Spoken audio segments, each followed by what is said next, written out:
I had no idea that I was dying. It wasn't until the last month that he became aware that I only had days or weeks to live.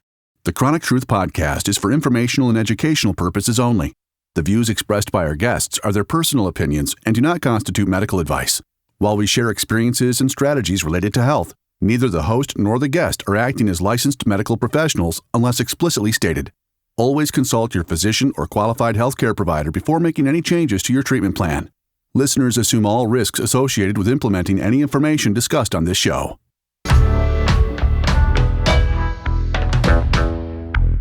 Today, I am joined by Eileen Flynn Wagner, a liver transplant recipient of over 8 years, who is now facing new challenges, her kidneys functioning just at 20%.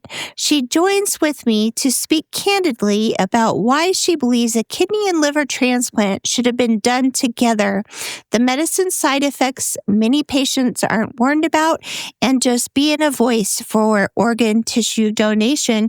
Won't you please help me welcome Eileen? Hi, how are you?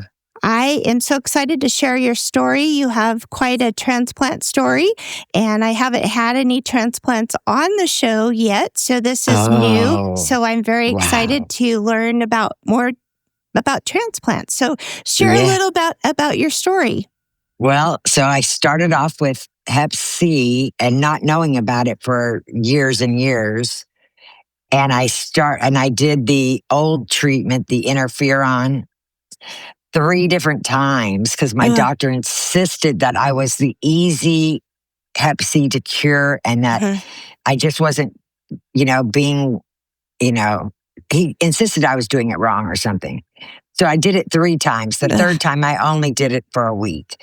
And I said, no, I can't do it. So I stayed off of treatment because my daughter also got it because I had a complicated pregnancy. So she got it from me. So I was not going to put her on he wanted me to put her on it. I said, absolutely not.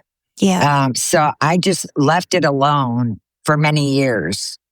And then I was introduced and met you all online, and you guys went out to San Francisco and to the Gilead facility. And I remember when all that was going on, so I had to wait till all that stuff was approved. Yep. And then I went to a different liver doctor and I got approved to go on, I can't even remember the name of it right now, but one of those drugs. Yep. And the first time that I did it, it came back. I didn't clear it. So you got So that's the 4th treatment. The 5th time, they added ribavirin to it, and I finally cleared it. So then I allowed my daughter to go through it also. We both had 3 Hep C 3A, which, as they found out later on in life, it's the most difficult. The hardest to cure. Yep. But I kept being told it was the easiest to cure. So there was a lot of learning. I mean, even the doctors had to do a lot of learning about this. And so therefore I had Hep C probably in my system for over 45 years before doing damage that whole time. And, I wasn't a big drinker or anything, but I'm not going to say I didn't ever drink. So I, in turn, was harming myself as well on top of it. So come to find out, my doctor kept telling me, Eileen, you're going to need a transplant pretty soon.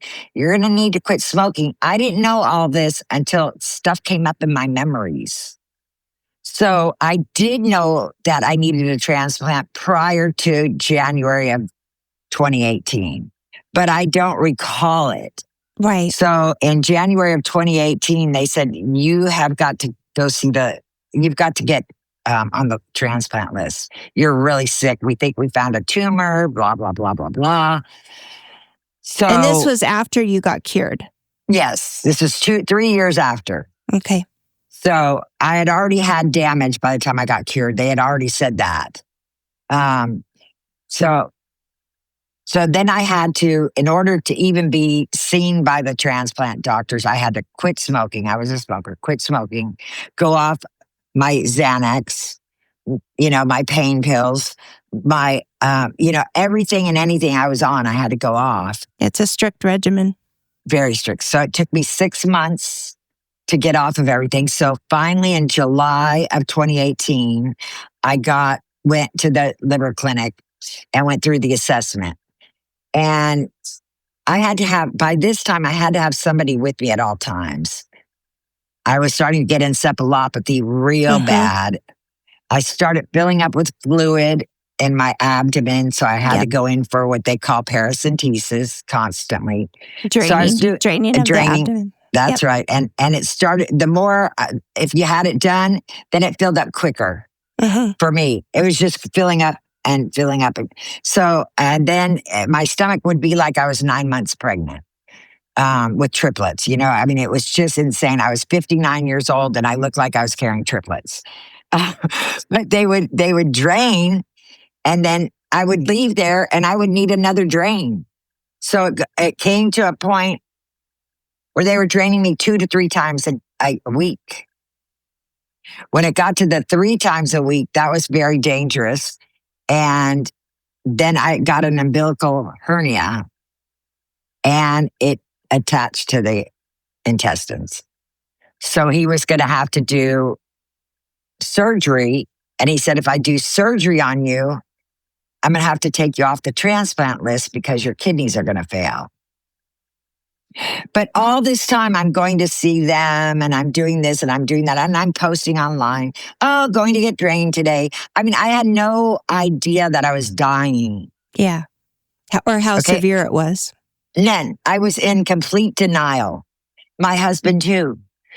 And it wasn't until the last month that he became aware that I only had days or weeks to live. And when the doctor did the umbilical surgery, I came out, my kidneys kicked back in, and he said, you're a tough cookie. You're going to stay on the list. I stayed in the hospital another 10 days and I got my transplant. Amazing. Now, it was amazing. It was a very emotional thing that happened. I was so doped up. I could tell you some funny stories, but we're not here for that. But I'll tell you that Hep C and that old medicine, that interferon, oh my gosh, the damage that it caused and did was just horrific. And that's what I'm finding with many people who got treated with that old regimen interferon. I think as time goes on, those of us that had it are developing severe complications later in life because of that. It damages your nerves. It damages everything. And it kills your body basically because you got to try to kill this virus. So, yeah. Looking back on your transplant journey that was 8 years ago, why do you believe a kidney and liver transplant should have been done for you at the same time? Because I was already in stage 3B of kidney failure. Or 3A maybe. And that so why not do a liver kidney transplant? I get the fact that I should be more appreciative, okay, not be, critical of this. But the doctor that I had has since been arrested for changing numbers on people's charts and stuff like that. Anyway, federally, and he's got charges on him. They shut down the program and everything where I was at.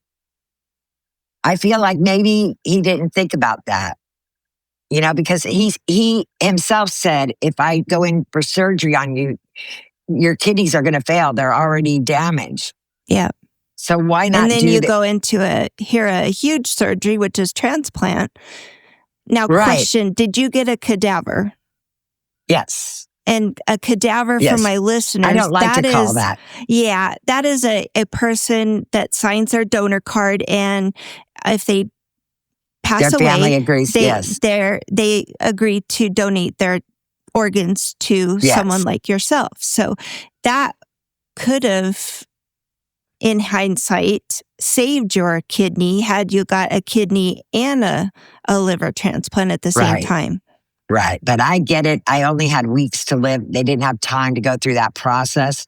But I'm just, in hindsight now, I say to myself, why didn't they just do both? Yeah. But, because the medication they give you afterwards is so hard on your kidneys. And I had to quit taking one of them because it was so hard on my stomach. I just couldn't.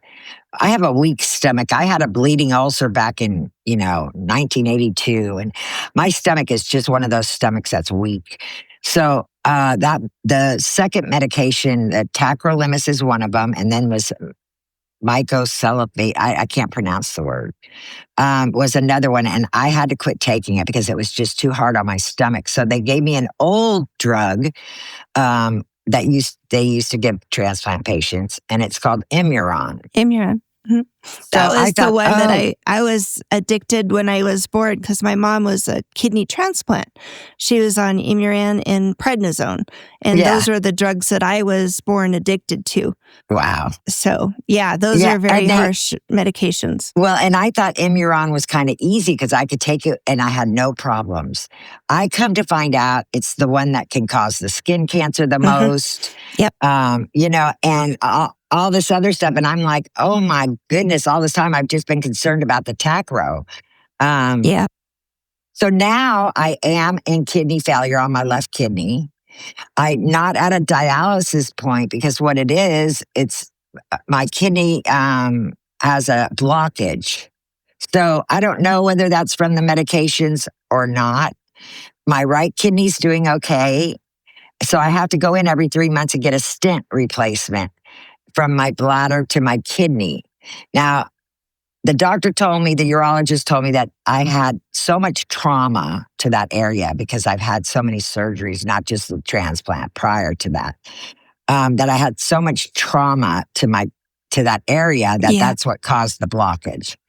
So probably, maybe I didn't need a kidney. I've been in 3B ever since I can remember. So a year afterwards, So what is your outcome at this point? Well, right now we're just doing the stints.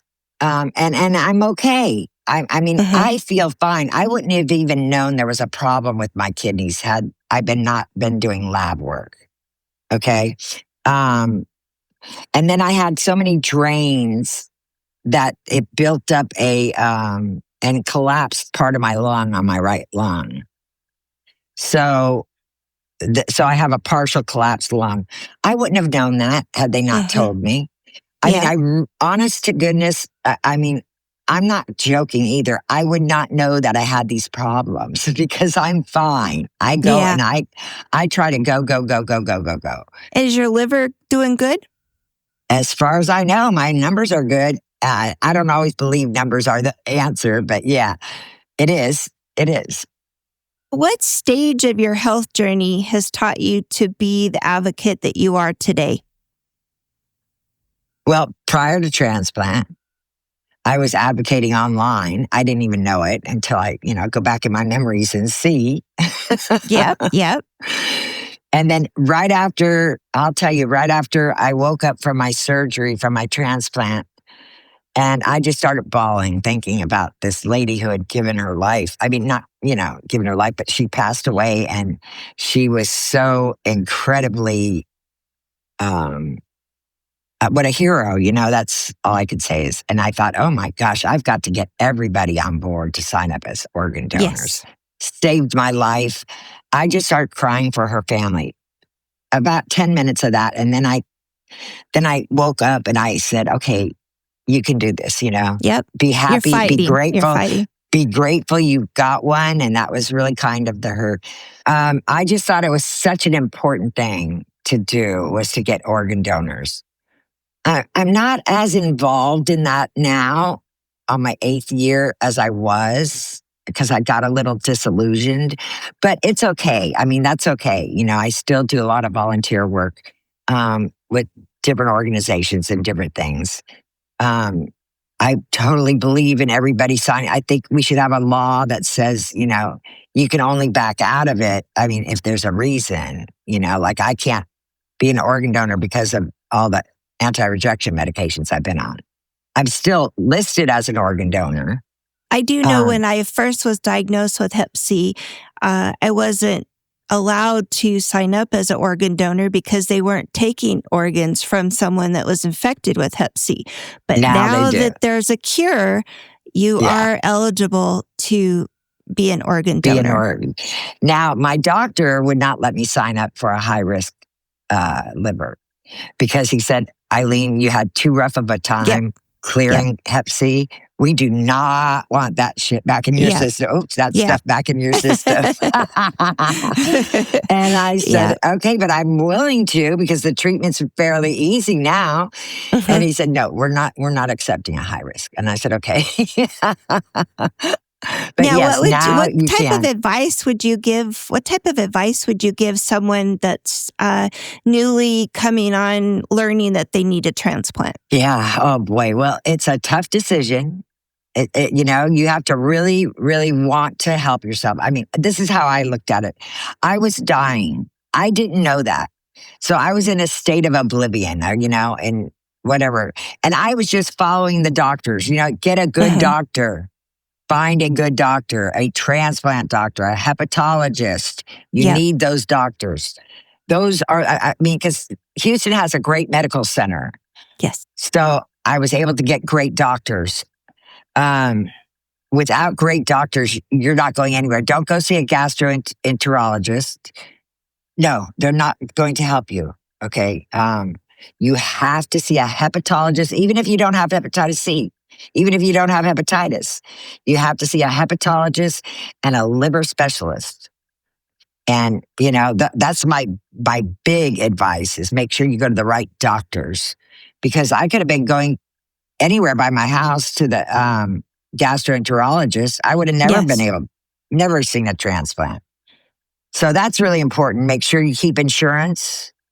Insurance is, they put you through the ringer, to make sure that you can afford the medications and stuff. Oh, yeah. And it's not cheap. Those medications that you guys have to take daily for the anti-rejection medications are very steep. They can be, yes. Right now, mine are okay. It depends what insurance I have, what year. But yeah, right now they're okay. At one point, I didn't know if I was going to be able to afford it. But and then you have to put your mindset to it that you're going to live and that you're going to fight this and fight until it's your turn. I mean, a lot of people get them sooner now than I did. Mine, I wouldn't have made it through the month. Yep. Well, now with the liver, you can do a live liver donation where they take like 3/4 of somebody else's someone liver. That's donating, and then they keep 1/4. Theirs will regrow within a couple months, and yours will regrow. So that's the miracle about livers is they regenerate very quickly. Yes, they do. Unfortunately, mine was so severely gone. I was basically they kept my horrible gallbladder in place because my liver just couldn't filter anything. So so you needed something to filter. Yeah. So, but but lots of people get them sooner nowadays. They don't have to wait till they're dying. Which is nice. People get the phone call and they go in and, you get to plan it more. Yeah. I mean, I've noticed that because I talked to a group of alcohol and drug addicts about once every 3 months in Phoenix. And part of their job, part of what they have to do for their doctors is they have to go to these meetings. And so they have me come in about every 3 months and talk to the new group of people about my story. It's just neat. It's really exciting because I can tell you so many things about transplant and so many things to do and not do. Like, don't go back on your sugar fix like I do. That's just adding, you're just asking for trouble, but I couldn't help it. Yeah. I was so skinny. The nurse said to me, I don't care what you eat, the nutritionist, I don't care what you eat. Just eat. You just need gain some weight. Yeah, because I was so malnutrition before my transplant. She almost said I almost didn't make it to transplant because of that. I couldn't eat for like a month. I could take like one bite, and I couldn't drink those drinks. I was just wasting away. And but I would thought I was assume this fine. is probably, I'm assuming this is probably the same with anyone going through transplant. You have to relearn what you can eat, what you can't eat, etc. Yeah. And then after your transplant, so I thought I was really hungry. So I got out a week later. I was so excited. And we went to breakfast, and yeah, I wasn't hungry. And all these taste buds, like I couldn't eat anything spicy, not even with pepper on it. For almost a year, it took me to build back up my hot tongue, my tongue that can tolerate hot things. Yeah, hot stuff. And I was so skinny. I was like 117 pounds. Here I am, 5'5". I mean, I think I was born 130. So, that's my starting point. So being 117, I was just like a skeleton, and I looked awful. So, and then I got a hernia, and I had to have surgery 9 months later. They had to redo my bile duct. And I mean, I've been in and out of the hospital nonstop for the last 15 years, it feels like. But I still have fun every day of my life. I enjoy life. I love waking up and knowing that God, has given me another day. I mean, how lucky am I? That is a beautiful way to send someone a message. And that's what I appreciate you and your advocacy, because we've been friends on Facebook. I've never met you face to face like this before, but I've followed you for over 10 years for sure. And just seeing your journey when you went through the transplant, you're a huge advocate, and that's so needed in our community. So I met these twins. They wrote a book. I mean, the girl wrote a book. It was really amazing. It was about this lung transplant. And in Japan, at the time, they weren't doing transplants. They didn't believe in it. And so these two girls were from Stanford. They went to Stanford. Anyway, they both got transplants, and they were real big advocates, and they went back to Japan, and they tried to get laws changed and everything. It was a really cool story. I wish I knew the name of it. It was really good. They got me inspired to do advocacy too, Yeah. I don't do it as much anymore, but because my nephew, bless his heart, I love him to death. He lives in South San Francisco. You know where that is. He works at Gilead. Anyway, he, 1 year for my birthday, he sent me a card saying that for your birthday, Auntie, I signed up to be an organ donor. And I was like, that's enough right there. Yeah, cry. So for our listeners, sign your organ and tissue donation. You could save so many lives. And just like meeting Eileen here, you can save so many people. And even if you can save up to 8 lives. You can share a kidney. We don't necessarily need 2, and there's so many on the kidney donation transplant list right now. So share your kidney. You can live with one kidney. You can donate your life while you're alive. You can donate a kidney. Yeah. Share your spare. That's the quote. Share your spare. That's right. That's right. Thank you so much, Eileen, for coming on and sharing your story and being such a huge advocate. And my listeners, if you've been impacted anyway with this episode, reach out to us and we'll hook you up with Eileen, and we'll share her social media sites where you can reach her. And if you are looking to be a organ and tissue donor, just seek out your local DMV is where you sign up. Yeah, or just go to I think it's organdonor.gov, I think.